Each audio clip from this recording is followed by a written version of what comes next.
السلام عليكم، ازيكم عاملين ايه؟ يا رب دايما تكونوا بالف خير. النهارده هعمل معاكم بقى الاوراق اللي انا تبلتها معاكم بالخلطه السريعه اللي هي عملت منها قبل كده، وهسيبها لكم في صندوق الوصف وفي اول كومنت. اسهل صينيه ممكن تعملوها في رمضان، وجبه سريعه وسهله. بحط بس تحتيها شويه من الطماطم وشويه من البصل، ولو حابين كمان تضيفوا بطاطس هتبقى طعمها خرافي. يا دوب بس بطلعها وهي مجمده، بسيبها بس تفك حاجه بسيطه، وبدخلها قبل الفطار مباشره في خلال ساعه، ساعه الا ربع على حسب حجم الاوراق. بتطلع خطيره. هوريها لكم كمان بعد ما تستوي، بتكون دايبه ولونها بيكون خطير.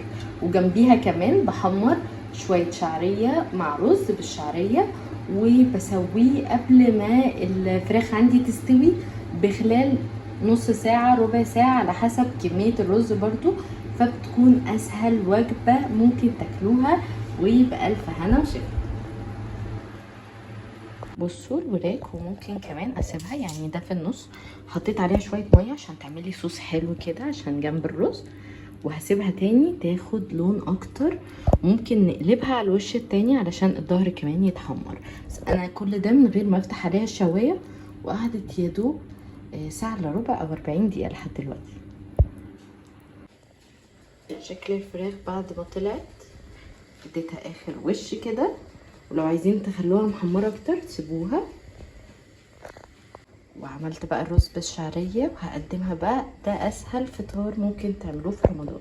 بصوا بقى، يا سلام يا سلام، شايفين؟ أكلة متكاملة وسهلة وبسيطة، وعاملينها ومفرزينها وطلعت جميلة. وطبعا الصوص ده بنحطه عليها، وممكن نحط كمان بطاطس بيبقى طعمها خطير. شايفين لون الصوص جميل ازاي من لون الفراخ؟ انا ما حطيتش اي حاجة فيه غير على الطماطم والبصل، ملح وفلفل بس. بصوا بقى، بنروح واخدين كده من الصوص ونحط على الفراخ. وممكن نحط كده شوية طماطم وبصل جنبها عشان تبقى مدية شكل جميل كده، والطعم خطير.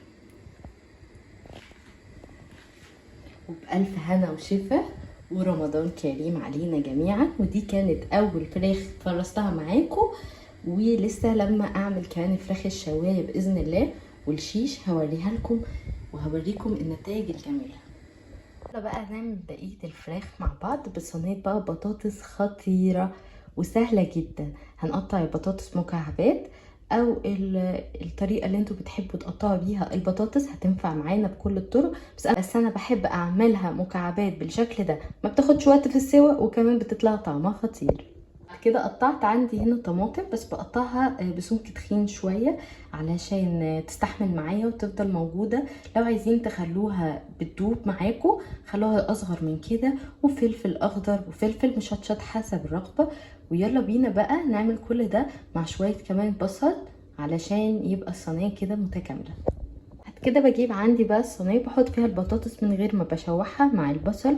انا كان عندي البصل المفروم على طول حطيته كده. وهنتبل بقى البطاطس والبصل بالملح والفلفل علشان يبقى الخضار كمان متبهر مع الفلفل والطماطم. بس ما بنحطش طماطم في الوقت ده علشان الطماطم ما تتهريش معانا. نحط الملح والفلفل ونقلبهم كويس. بعد كده نحط الفلفل الاخضر والفلفل المشطشط، ونحط عليهم برده شويه ملح وفلفل، والطماطم اخر حاجه. ده شكلها بعد ما تبلت بالملح والفلفل.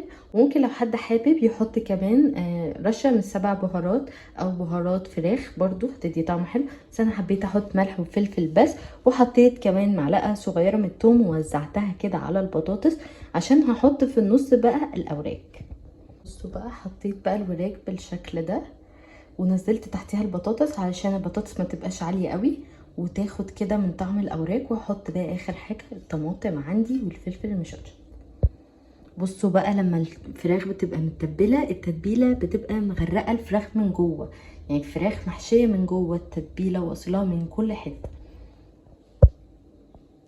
بصوا كده بقى، بعد ما حطيت كل الخضار، ممكن لو حابين تزودوا مثلا خضار بسله او كوسه هتبقى طعمها برضو خطير. الوراك هتديها طعم جامد جدا.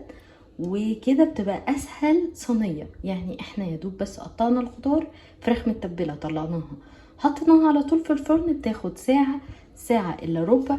وكمان نشوف البطاطس، اهم حاجه ان البطاطس عندها تستوي مع الفراخ. انا مش ما حطيتهاش تاخد صدمه ولا زيت ولا اي دهون، هحطها الفراخ تنزل الدهون بتاعتها وتسويها كده وتبقى جميله جدا. انا كل اللي هعمله بس قبل ما احطها، هحط عليها ميه دافيه وهديها غلوه، وبعد كده ادخلها على الفرن. كده حطيت لها الميه وغمرتها كويس علشان ادخلها بقى الفرن تكمل سوا.